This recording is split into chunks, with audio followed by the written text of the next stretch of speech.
Awesome. Welcome back to the Lead Up podcast, where we connect with dope and diverse leaders to learn more about their leadership journey so you can level up in your leadership. Hashtag Lead Up. As always, I want to give a special shout out to Darling New Media, Sacramento's premier podcast studios, here to help tell your story. So make sure to check them out, darlingnewmedia.com in Midtown, and make sure to connect with Nate. Of course, can't forget about the listeners. Thank you so much for all those that are returning listeners. You guys have made this just a fun and just a creative journey for me. Years ago, I was like, I don't know if I want to do this, but I was encouraged by friends and other people in my community to like, hey, just do it. And, 40 episodes now later, it's been an incredible ride. So I'm just super excited to continue this with everybody. And for the new listeners, for those that are tuning in for the first time, you are in for a treat because I got a dope guest. And so speaking of my guest, I want to introduce somebody that I've had the pleasure to not only learn from, be impacted by her story, but also the opportunity to work with her in different events and opportunities through our work. So I want to, without further ado, welcome my next guest, Katie Mccleary. Welcome to the Lead Up podcast. Hey, thank you. Thanks so much for having me. I love podcasters. Yes. And I know you are a podcaster yourself, so definitely want to learn more about that. But for those that don't know who you are, Katie, give us, in a nutshell, who is Katie Mccleary? I know your story. I've heard it many times, but we'd love to hear. Maybe just give us that little background, kind of your upbringing. Tell us who you are. Yeah. So I'm one of those like author, speaker, coach, trainers. And that's a relatively sort of new role for me in the past couple years. Most people know me in the Sacramento region as the founder of a nonprofit called 916 Inc. And what we do is we transform young people into confident, published authors who really know the power of their voice. And to really know me and to know Katie Mccleary is to know that I deeply care about your voice and your story. And I firmly believe that when you know yourself at such a deep level, you are now primed to do anything you want in your life. When you own your story and you own your voice, you are limitless. So this all comes for me because of my story and my childhood. I grew up as a pretty lonely kid in rural Idaho and rural Washington state. I grew up in poverty. I grew up to two parents who really loved and adored me, but they struggled paycheck to paycheck. They went through a horrible divorce. And I have a younger sister who is blind, developmentally disabled, and has a whole slew of health problems. Mm-hmm. And so my whole life, I have felt like an outsider and as if I didn't ever belong. And so in a nutshell, I'm a person who doesn't want to be lonely, even though I spend a great amount of time in solitude. I deeply care about people. I deeply care about communities. And I deeply care about people who believe that they are outsiders. And how can we transform ourselves to belong and to belong authentically to who we are? That's awesome. And I know there's so much more to that because, through different, again, opportunities, there's different things that we've been able to kind of cross paths. I've been able to hear other sides of that story, but I know we're on limited time. So I definitely want to get into what we see in the background, that book over there, for those that may not be able to see it or just listening. I want to talk about this because this is something that came out recently. It's your newest book that you co-authored with Jennifer Edwards. And it's called Bridge the Gap. I want to make sure I got it right. Bridge the Gap, Breakthrough Communication Tools to Transform Work Relationships from Challenging to Collaborative. Love that. Just want to start off, like, how did this book project come along? Because when I was doing my research and seeing the yin and yang of your co-author and who you are, I was just blown away. But I think it's so you at the same time because, but yeah, I think we'll get into that in a little bit, but just let's start off with the how. How did we get to the Bridge the Gap and all this? Yeah. So my co-author and I met in 2018 in a women's leadership circle. We were introduced to each other by a mutual friend, and we were both writing books. So I was writing a book called The Metamorphosis, which was for emerging young leaders Nice. who want to start nonprofits, start businesses, just get their foot in the door and make change. But often those young people feel a deep sense of imposter syndrome. And so I was writing a book about who do you need to become on the inside to feel so secure in who you are to become that leader that you want to be. Jennifer was writing a book about communication and about really a very straightforward conversation method that could connect you to anyone, no matter how different they were than you, to open up their mind to possibilities. And so when we got to know each other, our differences were front and center. She's a Christian, I'm a Buddhist. She lives in Granite Bay in this gorgeous, like mansion type house. Like I live on a little podunk, like hobby farm in Fair Oaks with 16 chickens and bees and crazy stuff. We have different political views. She is a Republican. I am a Democrat. And she listens to country music. I listen to rock and roll and rap. And so we just on the outside could not be more different. Yeah. And when we met, this is the time of Trump. This is then leading us into racial and social upheaval, right? George Floyd. Then we're hit with the pandemic. Right. He asks me, hey, do you think we could write a book together? And once we got to know each other, we decided to do that because we thought, well, what if we taught people to show up better in their relationships, to be able to really reach across that divide and have a conversation that was led by curiosity so that we can get to all that good stuff about suspending our biases, learning what we don't know that we don't know about the other side, and really asking this question, do we need each other? Do we need each other? Do I need to go and reach out to the people in the foothills? Do I even need them? And do they need me? Yes, we do need each other. So we're writing a book as all of this stuff is going down, right? So she's watching Fox News. I'm watching CNN. I'm like, oh my God, you go and watch CNN. She's like, oh my God, you go and watch Fox News, right? And we're using and coming up with these tools and tools that I've done in my practice, she's done in her practice. And we're sort of creating a new curriculum for how we can understand each other better. In particular, when you are in a relationship where you struggle to understand, like, and respect one another, how are you going to bridge that gap? And then we got a book deal and all these amazing influencers came out to support it. And now it's been Forbes, Fast Company, Wall Street Journal, New York Post, like Shondaland. Like when Shonda Rhimes calls you, you pick up, right? And it's been an amazing journey and I've learned a whole lot. Wow. What would you say, again, I think it's one of those things, as you're saying, the time that we spent of the pandemic and so many things that were happening during that time, I think it could easily be like, whoever's on opposite sides of the teams or, opposing, like that, like the mixing and working together doesn't seem like that would be something that would come out of this. But you guys took a whole different approach and worked together and made something beautiful. What would you say was your biggest takeaway from either this process and even now having the book out? What's something, I guess, the biggest lesson that you've learned through that process and journey? The biggest lesson I've learned is that we live in the pressure cooker of polarization, and there's a lot of culture and noise and tension that wants to divide us.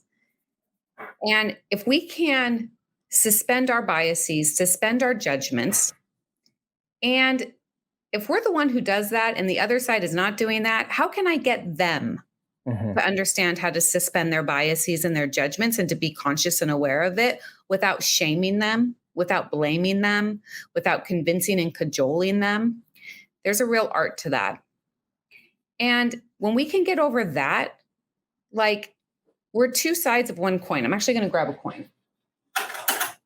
We really are two sides of one coin. And there's millimeters. We are so focusing on our differences. It's insane. And we're not speaking the same language. And a great example of that is just the term defund the police. You know me, I'm all about defund the police. But what do I mean by that? And is that messaging getting out there, right? And when you actually reach across the divide and you talk to, I've worked on a project about this, police, community, the right, the left, the people who are being impacted and brutalized by bad cops, bad policing policies and practice. When you actually push through all of that, most of us want the same thing. But it takes leadership and it takes conflict management. And I still haven't met anybody who wakes up every day and is like, oh my God, I love conflict. Right. Let's go heal it. Yeah. Yeah. So, I've had to do a lot of internal reflection to see how I was showing up. Yeah. Especially during Trump. And what I was saying on social media and what I was posting and what I was joking about. Yeah. And is that me? Does that represent my leadership? And does it represent my values? Wow. And it doesn't. Yeah. And so I stopped. Yeah. And that was hard. Wow. This leads me to a follow-up question about communication. How do communication skills impact personal and professional outcomes? I think this is something I talked to my last guest about, the workforce and the workplace is changing even before our eyes too, right? People quitting their jobs, finding better jobs, or trying to work from home. So even the whole landscape of what we're in right now is changing right before our eyes. So I'm curious that, at a time where the book is out, in your experience, how important and how do communication skills impact personal and professional outcomes? How you communicate is everything, right? I mean, in communication is actually only like 7% of the words that come out of your mouth. There's this whole study about it. It is about your tone. It is about your energy. It is about your body language. Right. And so communication is not just how articulate you are or the words that you use. It is everything about you and how you show up. And I'm not sure that we teach communication very well in this country. I mean, have you ever been taught how to have a conversation? Like literally been taught.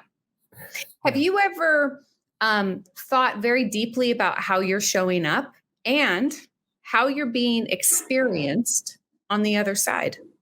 We don't talk about these things.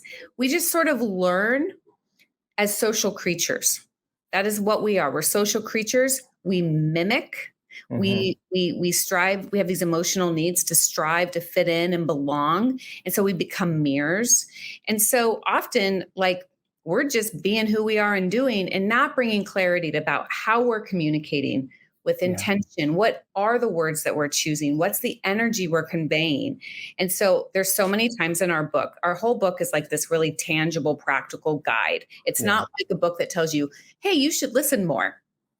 It's like, here's 4 hurdles to listening, and here's 3 sets of headphones you're wearing, and here's what we need to do, and here's how to show up better. Like, it's very practical. And I kind of lost my train of thought. But one of the things that we consistently come back to is, how are you showing up? How intentional are you? How aware are you about your communication strategy? And go practice in the mirror in the bathroom. That was it.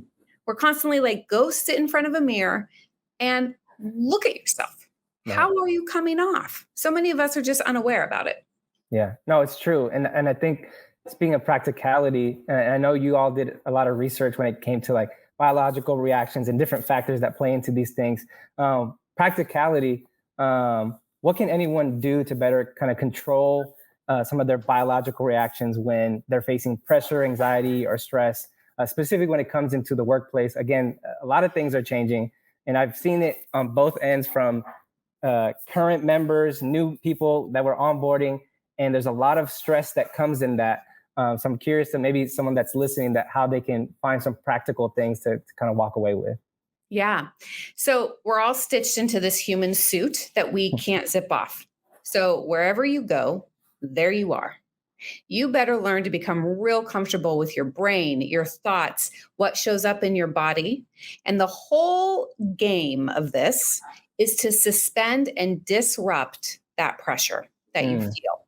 And it's natural to feel it. That's the first thing to know. It's natural to feel it. You're supposed to feel it. So it takes Jedi-like mind qualities to gain control over yourself. So we have about 18 or 16 different ways in the book, but here are 3 that I want to share with you. The first one is that And I'm going to back up. The research shows 50% of the population just has thoughts going in their head. They actually don't hear a separate voice in their head. They just have thoughts. The other 50% of the population actually hears a voice in their head or many voices that chatter with thoughts. Neither way is right or wrong, but there's great power in having psychological distance from you and your thoughts in your head. And so naming anything is really powerful. Yeah. I want you to attribute a name to the thoughts in your head that are sour, that are negative, that are angry, and that like to speak crap at you in moments of pressure, because our whole body is actually wired to do that. Yeah. So, my internal voice, her name is Gretchen. Gretchen is not very nice, and she's not nice to me, and she's pretty judgmental of others. I have learned to recognize when Gretchen's voice or thought is in my head. And I have to ask myself in that moment, is Gretchen in charge or is Katie in charge? So one, name it. And then a really powerful act is at the end of your week, you want to reflect on your week. And I want you to self-coach and speak your name out loud. Katie, you did a really good job this week when you went and met with Renato on the podcast. Katie, I want you to talk to yourself in the third person. It's actually a practice that will help you gain psychological distance from thoughts in your heads to your behavior and your actions. Okay, so let's say you have to go into a room and network and you're really nervous and you don't want to do it. You don't feel like you belong, right? And you have to go communicate. You have to go pitch. You have to go do something, right? Right. Before I walk into every event, I go to the bathroom, and that is to wash my hands. I wash my hands in really cold water or really hot water. Don't burn yourself. But the point is that I'm changing my body temperature. Got it. And when you change your body temperature in that moment, you are creating a nervous system reset of all these chemical cocktails that are flooding through your body. So whenever you're nervous, anxious, pressure, whatever, you have an amygdala at the root of your brain. Call her Amy for short. Amy is always riding shotgun on you. She's frenemy. Yeah. She's keeping you safe. She's keeping you alive. But Amy can't tell the difference between a gun at your head and being shamed by your aunt at the dinner table. Wow. She's really not that evolved. So she's going to send cortisol, epinephrine, all these drugs that hijack your prefrontal cortex. That is where communication, curiosity, connection, belonging, love, culture, everything that makes us amazing humans. Yeah. Up to 26 hours, you can be hijacked when Amy starts sending those messages to your prefrontal cortex. Wow. That's when someone's like, oh my God, I was overtaken. I didn't know what to do. We just saw it happen to Will Smith at the Oscars. Right. Amy hijacked him. He did not have executive prefrontal cortisol function at that moment. Yeah. Prefrontal cortex function. So I wash my hands. I reset. I self-coach myself to go in there, to just smile. I'm not a natural extrovert, which really shocks a lot of people. So team introvert right here. So yeah. So I'm like, you know what? I'm going to go find one person to talk to. I'm going to go find one person to share the good news of 916. And that's my whole goal. And I'm washing my hands, and I am literally calming and resetting my nervous system. I'm not allowing Amy to hijack me. Okay, the last strategy is really easy, and I know people don't really like it. Breathe. Breathe. Breath. If you can solidly breathe intentionally for 1 to 2 minutes, 5.5 inhales through your nose, 5 seconds out your mouth, 5.5 in your nose, 5 seconds out your mouth. You do that for 1 to 2 full minutes. You can absolutely regain your intention, your focus, your commitment, and your joy and your positivity. Wow. Y'all listening or watching this, y'all need to rewind a couple minutes. Actually, you know what? Y'all need to just buy the book. All right. Y'all need to buy the book today. I'm going to buy a copy, and I want to buy another copy for whoever hits me up first in the direct message in the Lead Up Podcast Instagram. I'm going to give you a free copy because I'm going to buy 2 copies right after this. Katie, can you share who is this book for and where they can purchase it? Mm-hmm. So this book is for anyone. We wrote it for every single working person out there. And honestly, you can use it in your life. All the strategies work with your kids at home, in community, it doesn't matter. But we really wrote it for the everyday average person. You will find that it is easy to read. It's fun. It has memorable analogies, and it literally has tools and tips that you can do immediately and that don't cost a bunch of time and money and energy. There you go. Perfect. Yeah. And you can buy it anywhere. It's like all over the place. It's amazing. Right. It better be. Right. It's on Audible, and it's on Kindle, and it's on Nook. So we are very blessed with a good publisher. Awesome. And congratulations again to you and Jennifer on this amazing project. Definitely excited to dive into it. Now shifting a little bit gears here, because I know you're a wealth of knowledge when it comes to like leadership stuff and all the things that you've done in the city of Sacramento and beyond. Want to just touch on some questions and then move on to my favorite segment, the lightning round. But before we get there, I'm curious to hear a little bit more about your leadership journey. I know one aspect that my good friend Christian Landa got the opportunity to work alongside you was visiting the Folsom Prison. And this is something that you've been doing for some time now. So I'm curious to hear your involvement with that. I did some research too, that at one point, some of the guys raised some money for you to donate to 916 Inc. And I was totally blown away by that story. So maybe hearing a little bit more about your involvement with Folsom, maybe kind of some insight of that. Yeah. So I was running 916 Inc. as the executive director, and I got an email one day that said, hey, there's a bunch of guys who are in prison and they've raised money for 916 Inc. and we would really love to present a check to you and your team. Could you come in? And I was like, hell yeah, like this is very exciting, Yeah. And they wouldn't tell us how much they had raised. So I went in with like no expectations. I was just like, one, like totally excited to go be inside Folsom Prison. Right. And two, just that a group of prisoners knew about 916 Inc. and decided to raise money. And how did they raise money? So it turns out they actually were able to sell a bunch of pizzas on Super Bowl weekend inside the prison with the blessing of the warden. And they raised like $6,300 for us. And when they gave us the check, many of them were tearing up and crying. And they said, had we had 916 Inc., had we had the opportunity for someone to hear our story and to know that we mattered and that you would have loved us no matter what we did, because that's a big tenet of 916 Inc. We just love you. We don't care really who you are.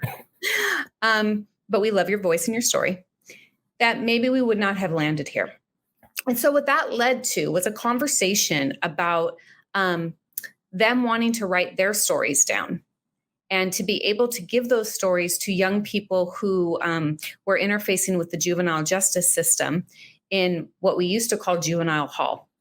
Juvenile halls are now gone, but we've worked in all the different units of basically incarcerated kids or kids who are in group homes or in transition. And so we were unable to deliver their stories directly to the kids because of probation and other factors. And so I said, well, why don't I come in and just start writing with you? And so I would go in one Wednesday a month with my writing prompts and a group of writers. Christian came with me one time. And we would write about belonging, about love, about summertime, about our mothers, about peonies, about the deer. We would write all these things. And eventually I had them write a letter to their younger self, to their 13-year-old self. Many of these men, 75% of them are lifers. Wow. Many of these men had been in and out of juvenile hall-like facilities their whole life. And so they would write a letter to their 9-year-old self, their 10-year-old self, their 13-year-old self, saying, hey, I see you and I see your potential. And so we bound that up and the California Endowment published it. And we were able to disseminate those books all throughout Sacramento County and in the Oakland School District as well. And then we went on to publish another book. And so I'm really passionate, and I know that there's so many people in this city that are passionate about how do I amplify the voice and the story Mhm. of people who don't have that microphone or that platform, that education, that resource, that outlet. Yeah. Um, yeah. And it's sort of like my religion. I mean, my religion is like sitting in Yeah. circles with people and like saying, tell me about these Yeah. seashells. It doesn't matter what I put in the room, Renato. I could Right. say seashells, flowers. It Right. doesn't matter what prompt I give, Yeah. because the really meaningful stuff in our lives, when you feel safe and Yeah. belong and you're accepted, what needs to bubble up for you will bubble up no matter what question I asked. Yeah. And I can definitely attest to that because I've been part of those circles. I know sometimes you had mentioned something about hedgehogs or something like that. And I'm like, what is she talking about? But I'm just following with it. But that safety and belongingness is very spot on. I think a lot of that, as I mentioned before, about the people leaving the workforce in droves, it's a lot of that is because they didn't feel like they belonged. They Yep. didn't feel safe, right? They had bad leaders or bad supervisors or just an unhealthy or toxic workplace, right? And now it's like, this is my out. This is my opportunity to break away from that so I can be healthy, so I can feel like a part of something that I feel like I belong and feel safe, which is not talked about a lot. I think it's talked about more so now in the realm of wellness and mental health, which is great. But there's definitely a lot more work to be done. Um, I did have another question as you were mentioning 916 Inc. I know that's something you founded, and you wear many hats, and you've been on this not only creative but entrepreneurial journey. And I know a lot of folks, entrepreneurship even now is something that the hustle and all these things. Some of it is good. A lot of these fake guru stuff is kind of like doesn't go anywhere. But as you've kind of worn these many hats and continue on your journey, what is something that allows you to manage so much on your plate as we're talking about wellness and things to kind of for capacity's sake, but what allows you to have these many roles and different things, endeavors to kind of put your energy into? Because a lot of times folks will say, I don't have the time, I don't have the energy, I don't have the right people. What's helped you along your journey to make these things happen for yourself? So I wanted to be really, really clear. For a long time, I had no safety net underneath me. Mm. And I've known what it's like to have the negative $6,300 in your bank account and nothing. And a big aha for me and all that is that it doesn't matter. Mm. I don't die. So I have a different kind of capital that I lean on. And this is something I really love to teach, especially to young entrepreneurs. You may not have economic capital, right? So you got to work, you got to learn how to live, but you have cultural capital, you have creative capital, and you have people, human capital. Relationships will get you everywhere, but you have to show up and you have to reach out and you have to define your vision and you have to ask for help. Mm. That's the key. That is it. So I've worked so many jobs around the clock at 916 Inc. I didn't get paid for like the first 3.5 years. I was teaching full time. I had like kids all over me and I was still so committed to my vision. And that's it. You have to commit to your vision and your idea. It's such a deep place that you can define it easily. And in defining it, it should be really simple for you and others to understand.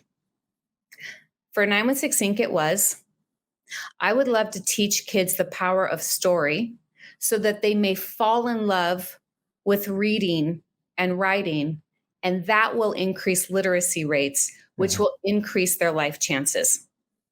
Will you join me? That is what, 15 words? Right. It will cost you nothing. Right. Right?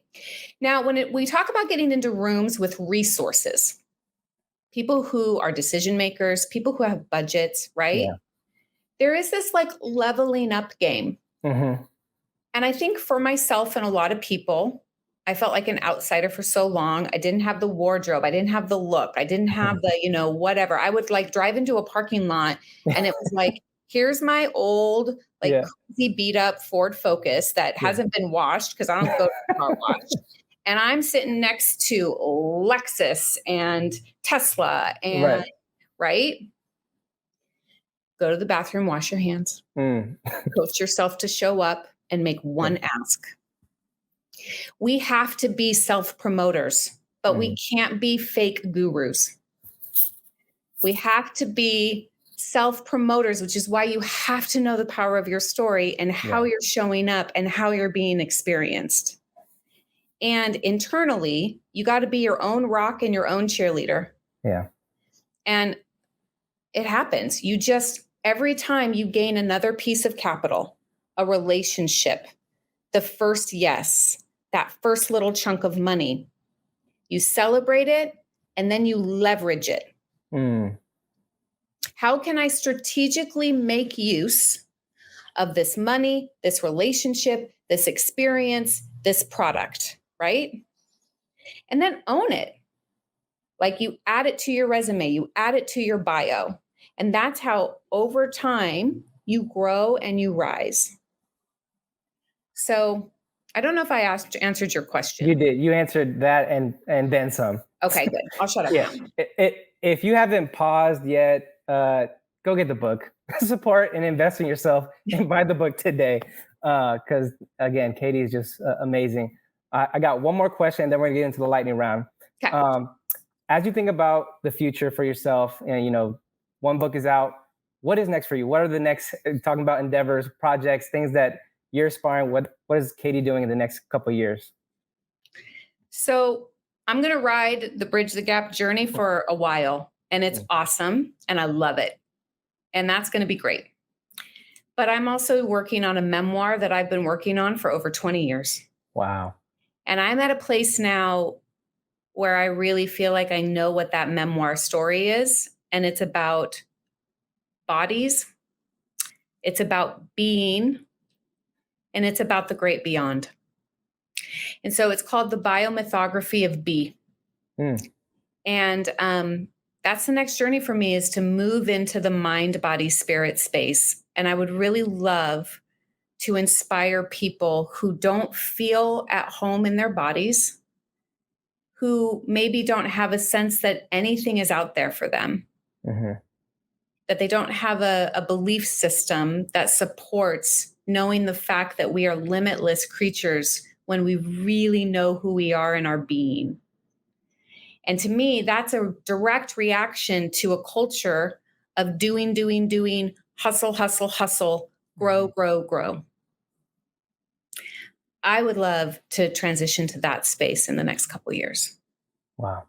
Well, I'm excited whenever you finish that bad boy up, because I will definitely get a copy of that. Oh, man. Oh, Katie, are you ready for the lightning round? Sure. Bring it up. The lightning round are just a list of questions, nothing that I sent you beforehand, so you don't know what they are. Okay. First thing that comes to mind, that's your answer. And we will get started right now. First one, very easy. Favorite dessert? Creme brulee. If you were the host of a late night talk show, who would your first guest be? David Letterman. Interesting.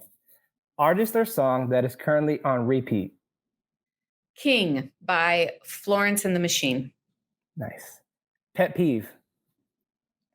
Burping. Something that most people wouldn't know about you? Oh my God, I'm so out loud with my life. I'm not sure that there's very many people that don't know stuff about me. I am happily unmarried for 23 years to a really amazing partner who's a sociology professor at Sac City College. There you go. Worst advice someone has given you? Hustle. Finish the statement. The future of Sacramento is?